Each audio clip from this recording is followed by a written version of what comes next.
Ya, mari kita bersatu dalam doa. Bapa kami yang bertakhta dalam kerajaan sorga, terima kasih ya Tuhan untuk penyertaan-Mu bagi kami, di mana Engkau telah menjaga, melindungi kami, dan kami telah berkumpul di tempat ini untuk merenungkan akan kebenaran firman-Mu. Kami sadar ya Tuhan, ini menjadi sebuah keharusan bagi kami, karena ini menjadi sebuah landasan dalam kehidupan kami, sehingga kami tetap berada di jalurnya Tuhan. Hamba-Mu sendiri yang menyampaikan, hamba sadar, hamba terbatas ya Tuhan. Untuk itu Tuhan mampukan hamba untuk menyampaikan akan apa yang menjadi isi hati-Mu, apa yang menjadi kehendak-Mu dalam kehidupan kami pribadi lepas pribadi. Berfirmanlah Tuhan, karena kami siap untuk mendengar. Dalam nama Tuhan Yesus kami berdoa, amin. Ya, shalom Bapak dan saudara-saudari yang dikasihi dalam Tuhan kita Yesus Kristus. Pada hari ini kita akan merenungkan kebenaran firman Tuhan lagi. Mari kita buka Alkitab kita akan merenungkan kebenaran firman Tuhan dari dua perikop yang saya ambil. Yang pertama, mari kita buka terlebih dahulu Matius pasalnya yang ke-7. Matius pasalnya yang ke-7,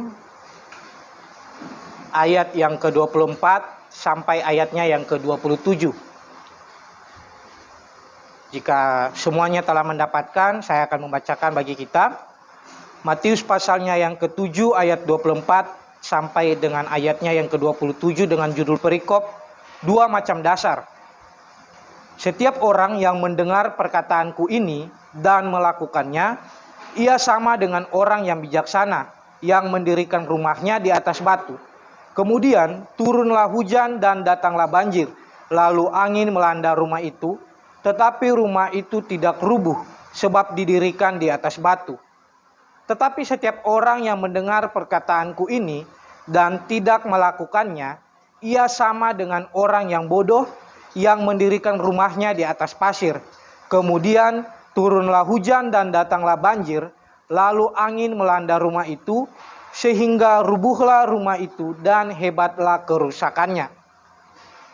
Satu kebenaran firman Tuhan lagi terambil dari Lukas pasalnya yang ke-6, ayatnya yang ke-47 sampai ayatnya yang ke-49. Lukas pasal 6, ayatnya yang ke-47 sampai ayat 49, dengan judul perikop yang sama, dua macam dasar. Setiap orang yang datang kepadaku dan mendengar perkataanku serta melakukannya, aku akan menyatakan kepadamu dengan siapa ia dapat disamakan. Ia sama dengan seorang yang mendirikan rumah. Orang itu menggali dalam-dalam dan meletakkan dasarnya di atas batu. Ketika datang air bah dan banjir melanda rumah itu tidak dapat digoyahkan, karena rumah itu kokoh dibangun.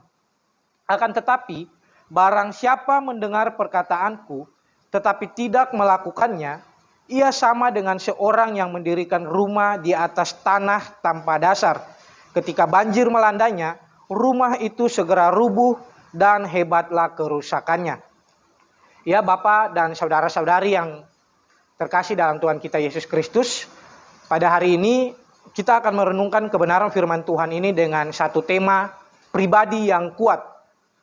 Ketika kita mendengarkan kata pribadi yang kuat, akan banyak muncul pendapat-pendapat ataupun definisi-definisi yang bisa kita dapatkan tentang pribadi yang kuat. Ada sebagian orang yang menggambarkan bahwa pribadi yang kuat adalah pribadi yang rajin olahraga, rajin nge-gym, rajin melakukan hal-hal yang berkaitan dengan olah tubuh, sehingga tubuhnya itu menjadi kekar seperti seorang binaragawan. Ada juga orang yang menganggap bahwa pribadi yang kuat adalah seorang yang hebat dalam ilmu bela diri, baik itu silat, karate, taekwondo, ataupun ilmu bela diri yang lain. Ketika dia menguasai hal itu, dia menganggap bahwa dia adalah seorang pribadi yang kuat. Bahkan ada juga definisi ataupun pandangan yang lain. Pribadi yang kuat adalah pribadi yang memiliki ilmu-ilmu ataupun jimat-jimat, sehingga dia bisa kebal terhadap benda-benda tajam ataupun kebal terhadap hal-hal yang ingin menyerang dia. Tetapi Bapak dan saudara-saudari, kalau kita melihat dalam kebenaran firman Tuhan yang baru saja kita bacakan, kita dapat melihat bahwa pribadi yang kuat bukan hanya berbicara tentang kekuatan fisik semata. Karena jika kita lihat, ukuran menjadi seorang yang kuat itu terlihat ketika ada masalah yang datang. Ketika ada suatu cobaan, suatu ujian yang datang dalam kehidupannya. Pertanyaan bagi kita adalah, ketika kita memiliki badan yang kekar, ketika kita memiliki badan yang kuat, yang pandai dalam hal ilmu bela diri, ataupun memiliki ilmu-ilmu yang lain, ketika sebuah masalah datang dalam kehidupan kita, entah itu kita mengalami sebuah kegagalan, entah itu kita mengalami yang namanya kehilangan orang yang dikasihi, ataupun masalah-masalah ekonomi yang terjadi dalam kehidupan kita, apakah kita masih tetap menjadi seorang pribadi yang kuat? Saya yakin dan percaya bahwa akan ada banyak kerapuhan, akan banyak kesedihan yang terjadi ketika seseorang mendefinisikan pribadi yang kuat hanya berdasarkan definisi-definisi yang tadi.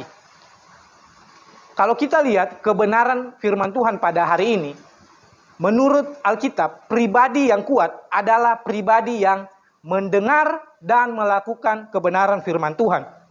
Itu bisa kita lihat tadi dalam pembacaan kita pada Matius maupun Lukas. Di situ dikatakan ada dua kata kerja yang sangat menarik, yaitu mendengar dan melakukan kebenaran firman Tuhan. Jika kita lihat dalam perikop yang tadi kita baca, Matius pasalnya yang ke-7 ayat 24 sampai dengan ayatnya yang ke-27, ini menjelaskan tentang khotbah Yesus di bukit.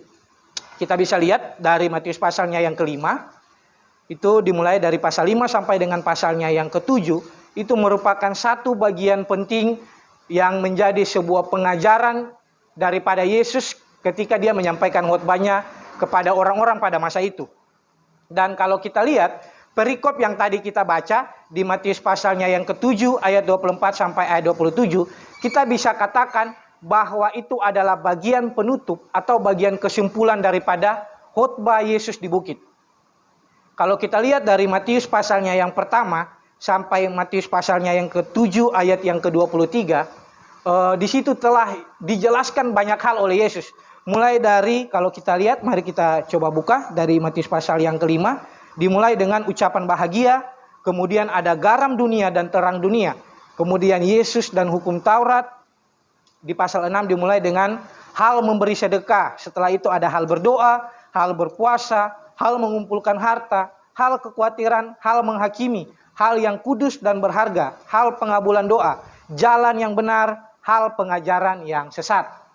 Nah, bisa di situ Bapak dan saudara-saudari melihat bahwa sudah banyak ajaran-ajaran yang disampaikan oleh Yesus sendiri. Dan pada Matius pasalnya yang ke-7 ayat 24 sampai ayat yang ke-27, inilah yang menjadi sebuah kesimpulan daripada setiap ajaran-ajaran yang telah diajarkan oleh Tuhan Yesus, yaitu bagaimana harus kita lakukan ajaran-ajaran itu.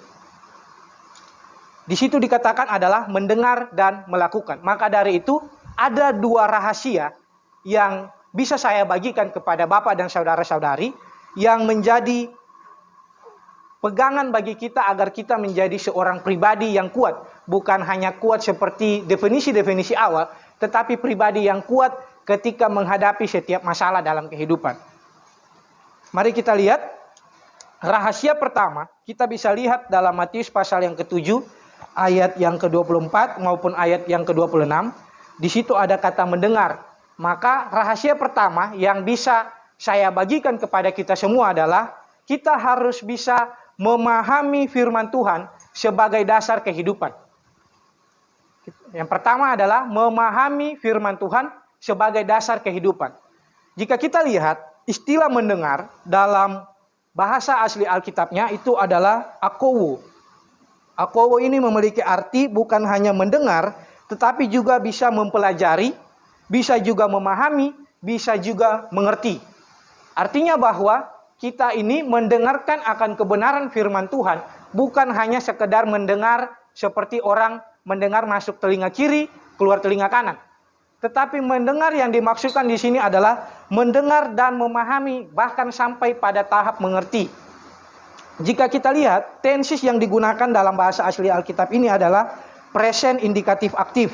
Itu menjelaskan bahwa suatu pekerjaan atau perbuatan yang dilakukan secara terus-menerus.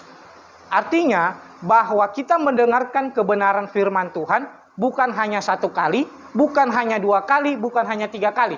Tetapi itu kita lakukan secara terus-menerus dalam kehidupan kita.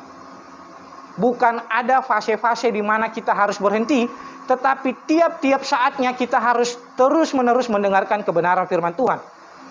Nah, teman-teman dan Bapak yang saya kasihi, jika kita melihat mengapa kita harus mendengarkan kebenaran firman Tuhan secara terus-menerus? Kenapa nggak hanya pada saat ibadah saja? Kenapa nggak saat renungan saja? Tetapi jika kita lihat bahwa dalam kebenaran firman Tuhan, di situ ada satu istilah bahwa di atas batu. Artinya bahwa untuk menjadi seorang pribadi yang kuat, dia harus punya dasar yang kuat terlebih dahulu. Kalau kita lihat dalam kebenaran firman Tuhan ini, orang percaya atau kita semua dianggap seperti 2 orang ini. Ada orang bijaksana dan juga orang bodoh. Dan batu yang dijadikan dasar dalam membangun rumah tersebut, itulah firman Tuhan yang menjadi dasar dalam kehidupan kita. Jadi ketika kita ingin menjadi seorang pribadi yang kuat, hal pertama yang harus kita punya, hal pertama yang harus kita lakukan adalah menjadikan dasar kita itu kuat terlebih dahulu.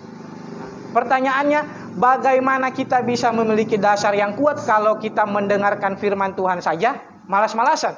Mau mendengarkan firman Tuhan saja, kadang nantilah. Bagaimana jika kita punya masalah yang datang saat kita punya dasar yang tidak kuat? Pasti kita akan rapuh dan mengalami banyak masalah. Kebanyakan pada masa kini, orang bukan lagi menjadikan firman Tuhan sebagai dasar kehidupannya. Banyak orang yang sekarang menjadikan ramalan-ramalan, zodiak, bahkan pergi ke orang-orang yang dianggap pintar untuk menanyakan kalau umpamanya nanti aku mau kerja harus bagaimana, apa yang harus kusiapkan. Bukan lagi firman Tuhan yang dijadikan dasar kehidupan, tetapi hal-hal yang berkaitan dengan hal-hal gelap, ilmu hitam yang diperalat oleh iblis. Sehingga akhirnya banyak orang yang mulai melupakan tentang kebenaran firman Tuhan sebagai dasar kehidupannya. Aplikasi dari poin pertama untuk kita, sudahkah kita mendengar, mempelajari, bahkan memahami, juga mengerti kebenaran firman Tuhan itu dengan benar sebagai sebuah dasar kehidupan? Ataukah jangan-jangan kita hanya melakukan hal-hal tersebut sebagai sebuah rutinitas karena kita adalah orang Kristen? Kita harus ingat bahwa untuk menjadi pribadi yang kuat, rahasia pertamanya adalah kita harus memahami firman Tuhan sebagai dasar kehidupan kita. Kita masuk ke rahasia yang kedua. Kita lihat pada kata yang berikutnya, yaitu melakukan. Dari kata ini kita dapat melihat bahwa rahasia kedua untuk menjadi seorang pribadi yang kuat adalah memiliki kerelaan hati untuk menjadi pelaku firman Tuhan. Kenapa dibilang memiliki kerelaan hati? Karena banyak orang di luar sana, banyak orang Kristen pada masa kini yang melakukan kebenaran firman Tuhan bukan pada dasar kerelaan hati. Tetapi ada banyak yang melakukan itu karena tidak mau dibilang, kamu bukan orang Kristen ya? Kok hidup kamu seperti ini? Ada banyak orang yang melakukan kebenaran firman Tuhan karena takut dengan aturan-aturan yang berlaku. Untuk itu, kalau kita lihat, istilah melakukan dalam bahasa Yunani, dalam bahasa asli Alkitabnya itu poieo. Itu memiliki arti membuat, menjaga, melakukan, menunjukkan, bahkan mempertontonkan. Artinya bahwa ketika kita melakukan kebenaran firman Tuhan itu menjadi sebuah sarana, bukan hanya kita mau melakukan itu kepada diri kita, tetapi kita juga melakukan agar orang lain melihat itu. Karena di situ dibilang mempertontonkan. Dan hal yang menarik di situ adalah kata menjaga. Artinya bahwa melakukannya itu harus dijaga dengan baik-baik. Makanya Tenses yang sama juga berlaku bagi kata melakukan, yaitu present indikatif aktif. Artinya ketika kita melakukan sesuatu, kita harus menjaganya tetap berjalan secara terus-menerus dalam kehidupan kita. Jika kita lihat dalam kebenaran firman Tuhan, di situ ada dua respon yang berbeda. Sama-sama mendengar, tetapi yang pertama dia mendengar dan melakukan. Kemudian yang kedua, dia mendengar dan tidak melakukan. Pertanyaannya bagi kita masuk ke tipe yang mana? Yang pertama, mendengar dan melakukan, ataukah kita masuk ke tipe yang kedua, mendengar dan tidak melakukan? Silakan Bapak dan teman-teman bisa menjawab dalam hati, kira-kira masuk ke tipe yang mana? Kalau kita lihat teman-teman dan Bapak, bahwa kita sudah banyak sekali mendengarkan kebenaran firman Tuhan, bukan hanya satu hal, tetapi tiap-tiap hari. Bahkan umur kita sudah 20 tahun lebih, kita pastinya sudah mendengarkan firman Tuhan dari umur 5 tahun. Hitung-hitung 15 tahun kita mendengarkan kebenaran firman Tuhan. Sudah adakah kebenaran firman Tuhan yang kita lakukan dengan baik? Tadi jika kita lihat dalam khotbah di Yesus di Bukit, ada tentang hal mengampuni. Sudah bisakah kita mengampuni ketika kita disakiti? Sudah bisakah kita bahagia ketika kita mengalami sebuah penderitaan? Pertanyaan yang sangat penting bagi kita.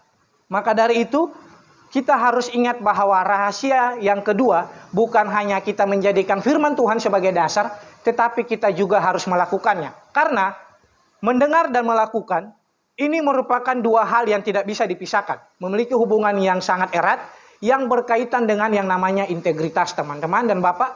Karena ketika seseorang memiliki integritas, artinya apa yang didengar, apa yang dipahami, itu sama dengan apa yang dia lakukan. Maka dari itu, kita sebagai seorang yang telah percaya kepada Yesus Kristus, kita juga harus memiliki integritas tersebut. Jadi, Bapak dan teman-teman yang dikasihi dalam Tuhan kita Yesus Kristus, kita telah melihat bahwa pemahaman yang benar sebagai pribadi yang kuat itu bukan hanya kekuatan fisik, tetapi juga pribadi yang kuat itu berbicara tentang seseorang yang memahami kebenaran firman Tuhannya sebagai dasar kehidupan dan juga melakukannya dengan penuh kerelaan hati. Demikian jauh kebenaran firman Tuhan yang bisa kita renungkan bersama. Mari kita bersatu dalam doa. Bapa kami yang bertakhta dalam kerajaan surga, hamba-Mu telah selesai menyampaikan akan kebenaran firman-Mu sebagai renungan kami pada hari ini. Biarlah kebenaran firman Tuhan yang telah kami dengar bersama-sama itu dapat kami lakukan dalam kehidupan kami pribadi lepas pribadi. Bukan hanya hari ini, tetapi kami lakukan secara terus-menerus hingga pada saatnya Engkau datang kembali. Engkau mendapati kami tetap setia dan taat dalam menjadi seorang pengikut-Mu. Inilah kami serahkan seluruh hidup kami dalam nama Yesus kami berdoa. Amin.